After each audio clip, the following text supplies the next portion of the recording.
Nah, kalau kita bisa eee, menjelaskan atau membicarakan itu dengan, nada yang ya mau nggak gimana, itu adalah hal yang harus kita terima. Dan kita, eee, membicarakannya dengan hati yang, hati yang ikhlas ikhlas.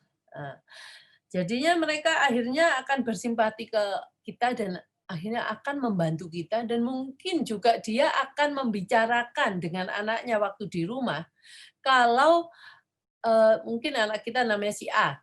"Kamu kalau nanti di sekolah ya, kalau kamu lihat si A, kamu bantu ini," gitu. Jadi kita pun dengan kita masuk ke, perkumpulan bukan perkumpulan, ya grup orang tua di sekolah ini, memang sih kalau kita mau menuruti kata hati pengennya kita lari aja lah, aku nggak pengen kumpul sama mereka yang aku tahu lah mereka kasak-kusuk di belakang saya, ngomong saya, anak saya gimana-gimana, ngomong saya gimana-gimana. Tapi, dengan kita masuk ke dalam grup mereka, kita membantu anak kita. Itu yang, pengalaman saya. Awal-awal saya juga melarikan diri. Melarikan diri itu artinya saya ngedrop anak saya kasih ke gurunya, setelah pulang saya ngomong dengan gurunya, saya ambil anak saya terus pulang. Tanpa saya pernah ngomong-ngomong dengan orang tua di sana.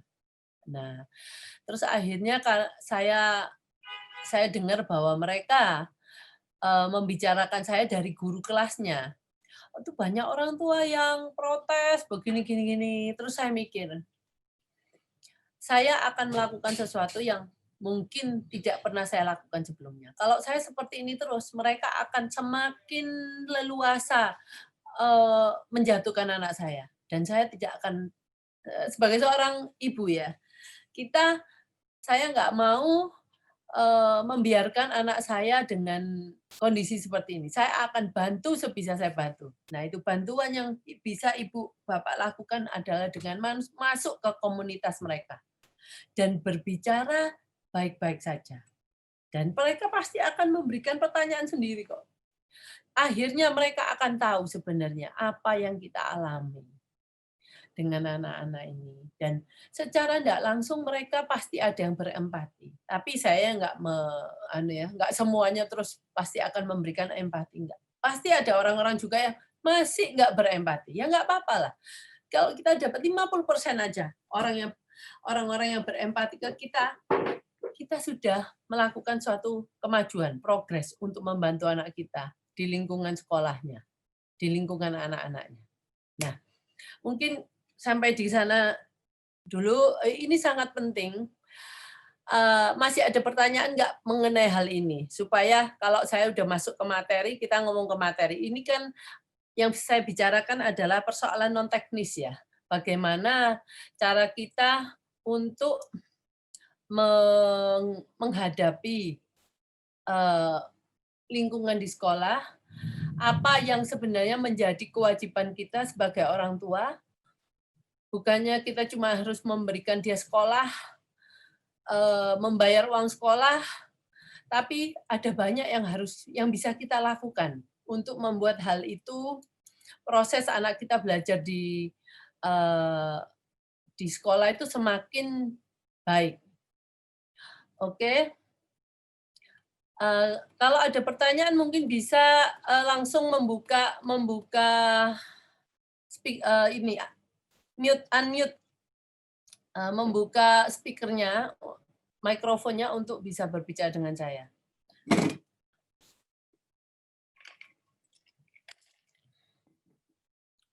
Oke, kayaknya nggak ada. Ya, saya senang sekali kalau hal ini sudah kita, saya sudah memberikan ini karena saya pikir hal ini sangat, eee, signifikan, sangat penting untuk ibu bapak lakukan di lingkungan sekolah. Oke, sekarang kita masuk ke materi kita hari ini. Hari ini saya mau memberikan materi untuk menenangkan anak-anak selama di sekolah. Nah, anak-anak ini yang dengan problem sensori ini kan ada 2 macam, hiposensitif, hipersensitif. Anak-anak dengan hipersensitif ini atau overresponsif ini adalah anak-anak yang rentan akan jadi trauma. Trauma itu atau stres. Mereka akan merasa tertekan di lingkungan sekolah karena mereka sensitif terhadap sensori-sensorinya. Mungkin tidak semua sensori. Kita kan mempunyai 7 sensori. Mungkin bukan ketujuhnya. Kita punya 3 sensori aja yang sensitif, kita sudah stres. Tapi kalau apalagi 7-7-nya ya, semakin stres lah dia. Nah, kalau anak yang hipersensitif dan sensitif sensorinya, ini mereka anak-anak yang pasif, yang hanya bisa menderita, menangis di situasi yang membuat mereka menderita. Nah, tapi pastinya anak ini stres kan. Nah, kalau yang kedua, penghindar sensasi, dia juga nggak suka dengan itu, sensitif dia dengan sensori-sensori yang di sekelilingnya dia. Tetapi dia bisa punya secara aktif menghindari lingkungan-lingkungan tersebut. Nah, tapi kadang-kadang kalau di sekolah, dia mau menghindar bagaimana? Karena sistem di sekolah kan dimasukkan ke dalam satu kelas, habis itu mereka harus mengikuti apapun yang dihidangkan di dia.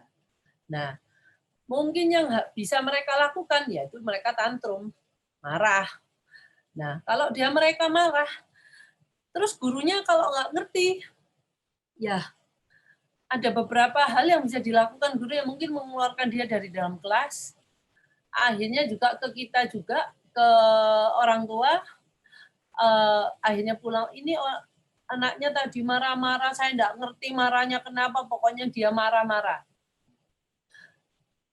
Nah, kalau hal ini, kita sekolah 5 hari dalam seminggu, dan terjadi 3 hari seperti ini, itu kan masalah yang berat buat anak ini. Dan akhirnya anak ini akan malas kalau disuruh sekolah. Karena dia tahu dia akan menderita di sana, nggak bisa keluar dari ruangan itu, taunya dia sebenarnya marah itu bukan marah kalau di sini. Ini melting ya. Dia merasa menderita, bisanya mungkin cuma nangis. Tangisannya biasanya nggak seheboh kalau dia marah kalau nggak mendapatkan sesuatu. Tangisannya tuh memilukan. Nah, cuman kita kalau orang awam kita nggak bisa membedakan tangis respon marahnya atau nangisnya itu ini yang melting atau yang memang dia tantrum. Jadi kenapa saya membicarakan hal ini untuk anak-anak yang hipersensitif? Nanti ada beberapa hal yang kita bicarakan juga bisa kita lakukan ke anak-anak hiposensitif yang pencari sensasi. Tapi kalau dari sisi mereka mencari sensasi itu untuk memenuhi kebutuhan mereka. Ya. Kalau yang hipersensitif ini, dia perlu untuk mengatur sensasi yang masuk ke dalam dirinya sehingga tidak ada kejutan-kejutan yang terjadi pada dirinya. Gitu. Nah, kalau kita bisa membuat anak kita sampai ke level yang diperlukan oleh dia, maka anak ini akan tenang. Nggak akan mencari-cari alasan yang lain.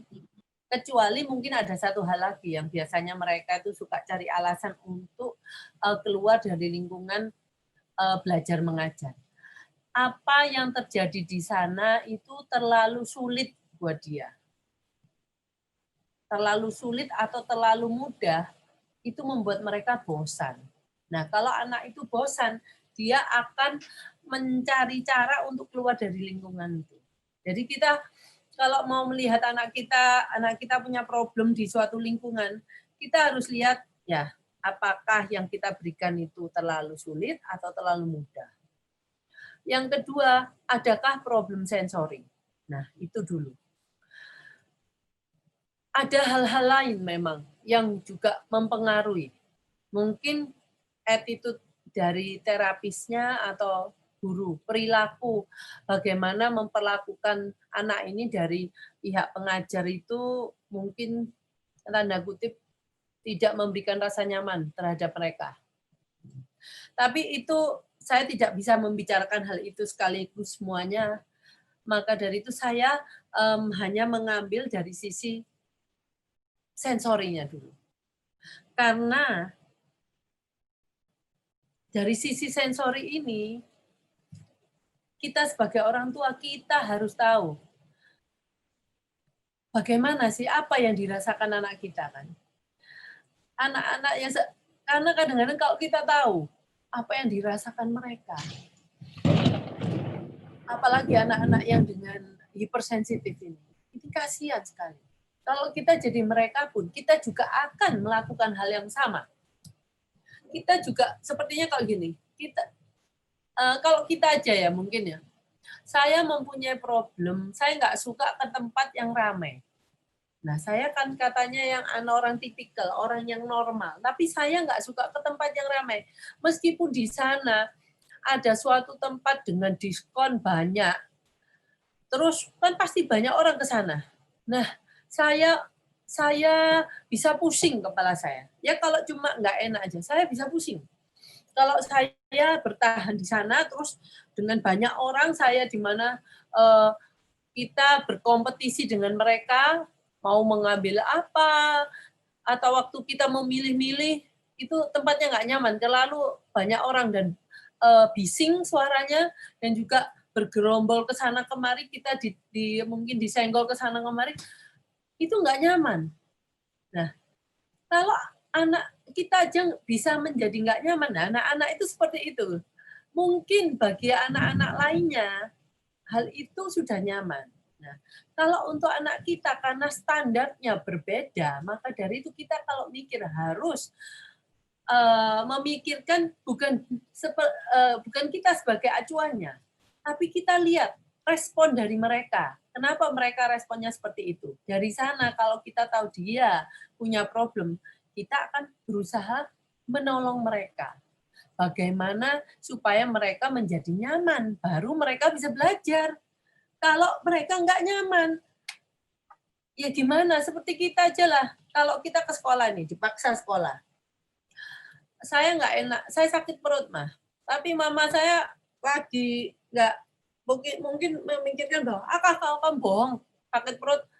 Udah kamu sekolah aja, pokoknya kamu sekolah. Selama di sekolah, waktu kita sakit perut itu, kita nggak akan pernah bisa mengikuti pelajaran sekolah. Nah, itu yang harus kita pikirkan pada waktu anak kita ke sekolah, anak kita nggak mampu, ada problem-problem sensori yang perlu kita bantu. Nah, kalau umpamanya gini, Bu, problem sensorinya anak saya sudah tenang, tapi anak saya tidak bisa belajar. Nah, dilihat ilmu, kalau kita mau masuk TK kan ada persyaratan. Bagaimana persyaratan anak kita supaya bisa mengikuti pelajaran di dalam kelas. Nah, kalau anak kita nggak memenuhi persyaratan itu, anak kita nggak akan bisa menuai atau mendapatkan apapun yang ada di dalam sekolah. Dan kita harus punya target, kayak gini, ada banyak orang tua, nggak apa-apa, anak saya nggak bisa ngomong, tapi anak saya masukkan sekolah karena saya mau anak saya bisa berkumpul dengan anak-anak lainnya. Kalau zaman dulu kita punya sekolah waktu kita di di kampung atau itu gampang cari teman. Sekarang itu tidak gampang loh cari teman. Semua anak ada di dalam rumah. Ya, masa pandemi. Sebelum masa pandemi pun, orang-orang di perkotaan itu sangat sulit untuk mencari teman. Malah ada yang teman saya yang menyewa teman, membayar untuk bisa mencari teman sebaya anaknya yang bisa diajak bermain di rumahnya. Nah, sampai segitu sulitnya mencari teman.